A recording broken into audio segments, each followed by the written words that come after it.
Morning, everybody. As usual, glad to be back with you. I think this is the 5th or 6th year in a row.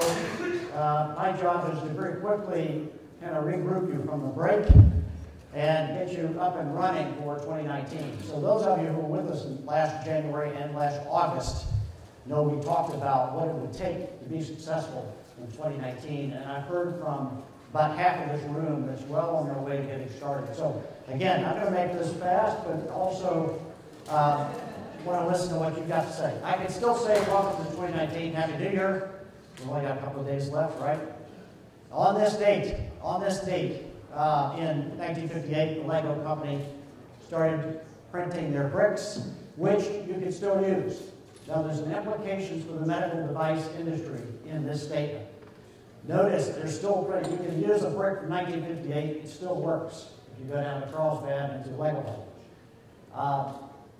That implication is when you adapt your strategy, doesn't always mean that you have to change your product or service, but you adapt the things around it. Look at what Lego's done. Secondly, on this date, in January 28, 1855, the first locomotive made the crossing across the Panama Canal.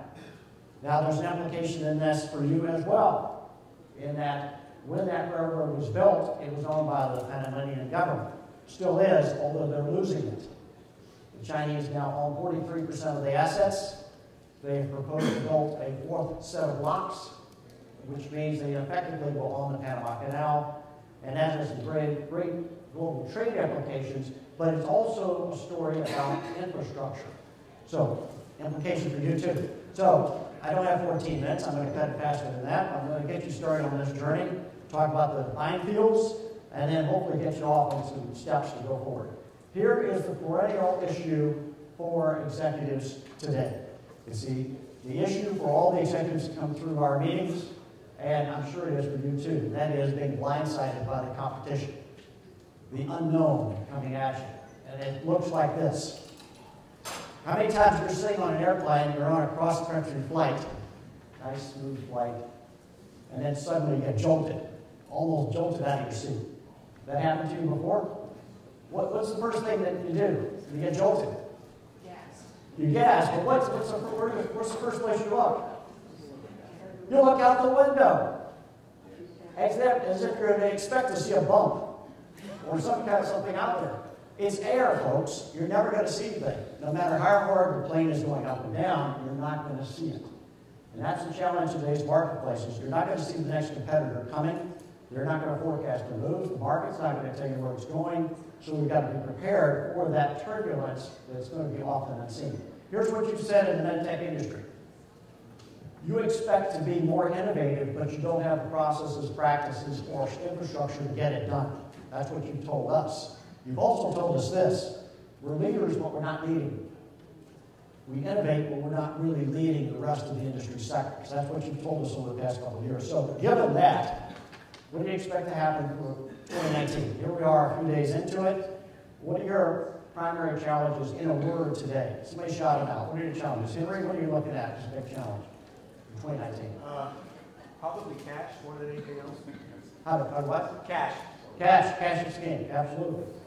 Capital, resources. Others, what are your challenges this year? What else do you expect to face this year? Increased costs. Yeah, certainly going up now, isn't it? We couldn't have said that in the past few years, but your cost structure is going to go up. What else? Marketing. Getting the right marketing mix together, our sales mix. Anything else that you're really concerned about going into this year? Yes, sir. All the appropriate testing and documents for regulatory approval. Regulatory, exactly. Regulatory exposure. We're seeing that across all vectors, all sectors this year. Huge exposure. Technology disruption. Again, technology disruption has been with us for about a decade. However, now it's accelerating much, much faster than we have seen in the past. So here's our challenge. The ideas that we come up with are easy. It's how you execute that's the difficult part.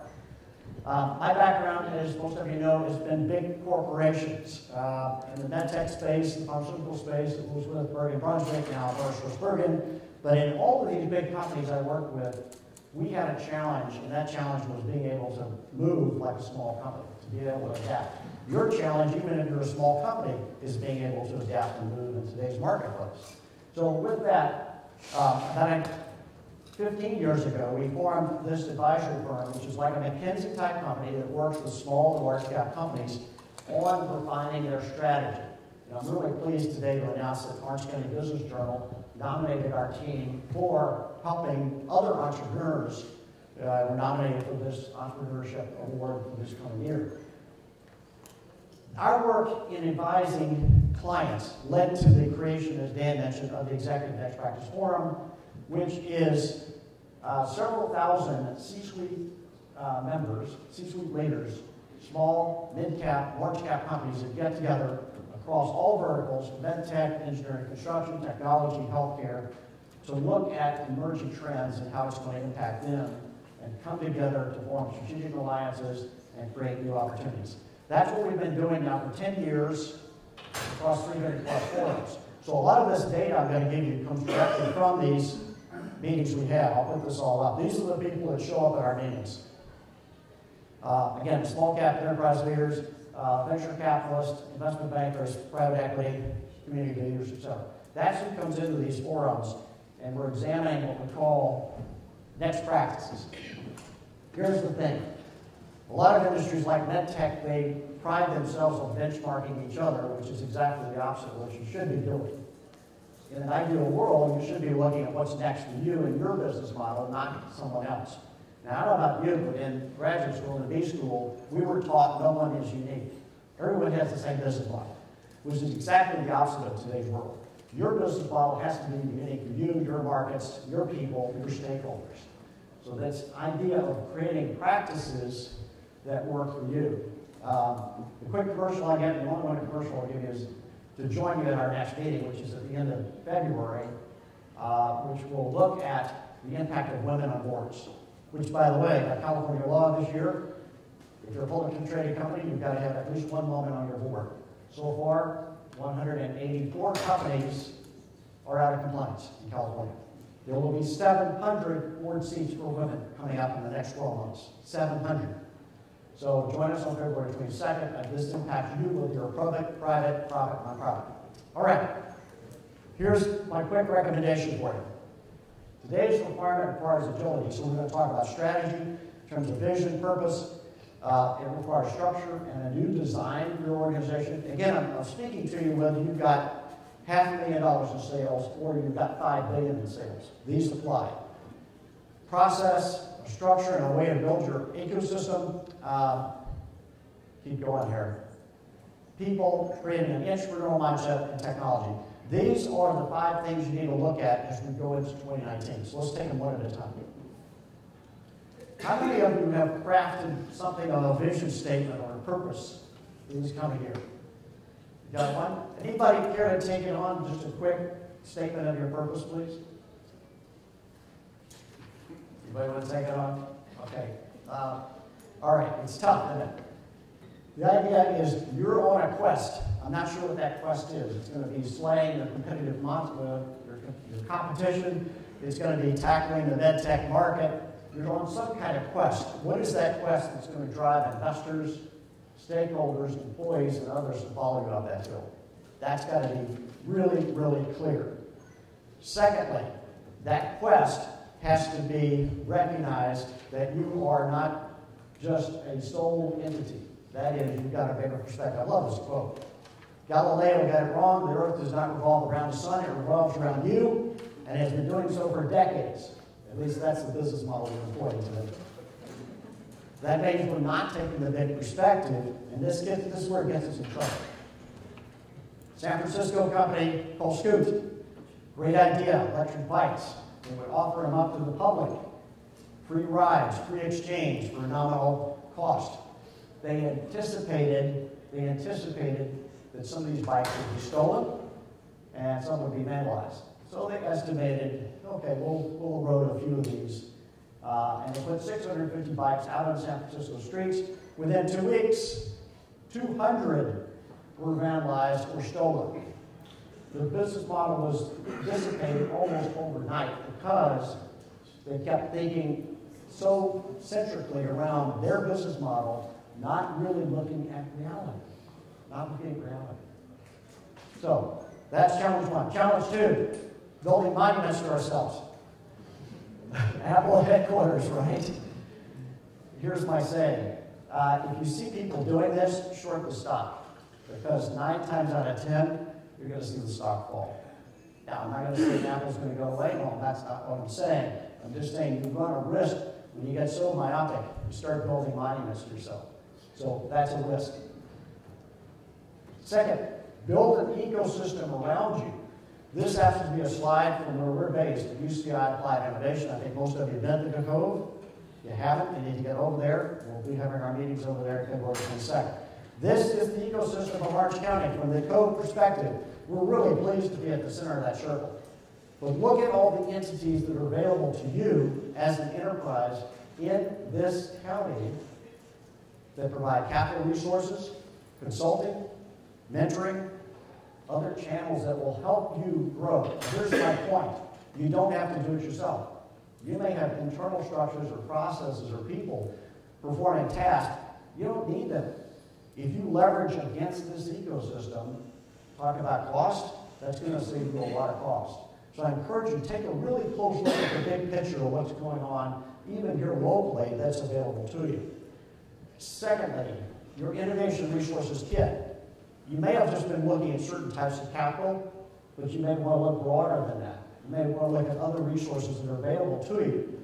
So that means tapping into an advisory board. How many of you have kind of an informal advisory board or formal advisory board right now? Okay, about a third of the room. Here's a secret you can do right now, a trick you can do right now. Form an advisory board for you personally, of 4 to 5 people, and not family members. 4 to 5 people, not your spouse or spousal equivalent, but people, and not friends, but people that would truly talk to you and talk to you straight about what you're doing, if you're doing it right or wrong. 4 or 5 people on your personal advisory board that can help you move forward. And people will be willing to help you. I'm not going to go through this whole list. Obviously, joint venturing, finding a way of licensing your products, finding a way of strategically partnering. All of this is just designed to leverage what you have and be able to help you move forward without expending a lot on internal resources. One book I can recommend to you, some research I can recommend to you that's in this publication that just came out. How many of you have heard of this particular one? It's How Alphabet Got to Be Alphabet, How Facebook Got to Be Facebook. It's called The Fifth Era in Innovation. It's out. It's about corporate innovation, but it really has implications for you as a smaller enterprise. So I recommend that one. The next thing I recommend is, and you've heard me talk about this before, as you're getting into 2019, take yourself, take your team off-site or on-site, doesn't matter to me, and ask them these 4 questions. Based on your current business model, what can you strip out? What can you eliminate that you don't need anymore? I just mentioned to you some resources you can offload, right? Tap into the ecosystem, eliminate some things, and let the ecosystem do it for you. What can you raise above the competition? What can you reduce, not eliminate, but reduce? That'll still make you more efficient. And again, finally, what can you create? If you look at a simple model like Cirque du Soleil, the circus, what do? They just follow this mantra. They got rid of the animals out of their shows. They got rid of the expensive aisle sales. They got rid of a lot of expensive talent, and they focused on a single market, and that was the adult market. They excluded anybody under the age of 18. So they transformed the circus industry just by answering these 4 questions. So just to be clear, taking that, going through a brainstorm session, that is brainstorming what would be these new processes and practices for you and your team that will allow you to go forward. This exercise will take you about 2 hours, and it is truly, truly transformative. We've done it with organizations that have come up and filled up all 4 of these walls within 2 hours of ideas to take them forward, just by answering those 4 questions. Then you take the 4 questions and you map them out against the strategic scenarios. In other words, how are you going to compete, whether it be low cost, quality, speed, service, or innovation, and then match that up against how you grow versus, is it you're a product-based firm, or you're a customer-based firm, etc. This is strategy 101, but we find, I keep mentioning it because we find people don't do it, right? We keep pushing the mantra here. So, find your next practices, slot them into your strategy. Next step for building agility is tapping the collective intelligence of all your stakeholders. That is your investors, employees, and others. Right now, we're not doing it. Most companies we go into, we may have some of the executive team totally engaged, but below that, forget about it. So find a way of tapping the collective intelligence of everybody you touch that's with your business model. So that would mean, first of all, taking those ideas you had, those next practices, putting them into objectives and key results. Now, Google has used, Intel started this, then Google picked it up. The establishment of really solid objectives and key results as you're putting your plan together is absolutely essential. Then enroll the rest of your team, all your team, around those OKRs. With me? Now, when you're doing that, there's a really important component. What's your culture? So as you're setting your objectives and key results, you have to set them in the framework of what kind of culture you got. So Disney's culture of being kind of a nurturing, caring organization, Google's objectives and key results would not work even for a minute inside Disney. Does that make sense? You have to set your measurements in light of what kind of culture you want to create or what kind of culture you have. Otherwise, you've got a disconnect there. It won't work. You've seen that time and again in mergers and acquisitions, where you'll come in, the acquired company hasn't considered the cultural component. Therefore, most mergers fail, as you know. One of the techniques we've been using for years is literally visualizing the business model. And taking all the components of the business model, your business model, visualizing it so markets, investors, and others can see it, grasp it, and move forward. So here's a simple one for you. Mimi's Cafe, which I'm sure some of you used to go to, maybe you go now, they had a problem. And that is you as a business person going into their locations for lunch, often we're sitting there for an hour, hour and a half. Is the speed of service. So they were running you off. So their challenge was how do we improve that? So they enlisted all 3,600 employees around the simple visual of a clock. Each step of the customer journey was timed and measured and then coupled with employee behaviors and signature language to produce a faster experience. So, simple solution for a very, very complex and large problem for them. That took their average service time from 58 minutes to 37 minutes in a period of 90 days across almost 400 restaurants. So again, that's a visualization of the business model. Technology and platforms. Leveraging, you brought up technology earlier. This is a great quote. I'm sure some of you know Sean. She took Mophie, the batteries for iPhones. She took Mophie to $100 million from her initial $1 million investment. $1 million investment.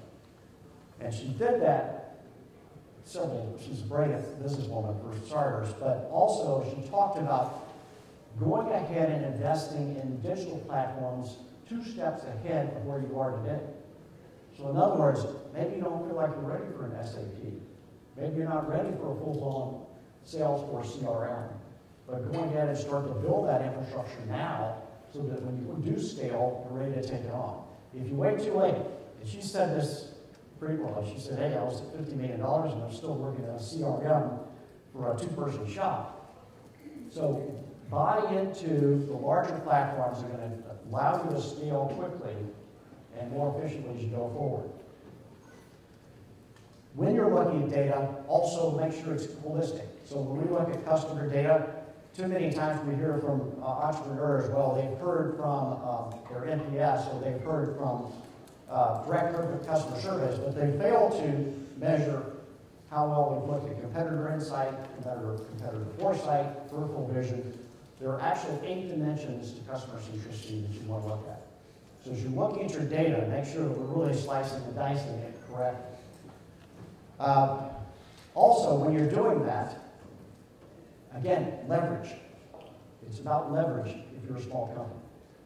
On the right side, Naptech. They own a nationwide system of in-ground road sensors. Anybody heard of them? In-ground road sensors so they can tell what traffic is doing.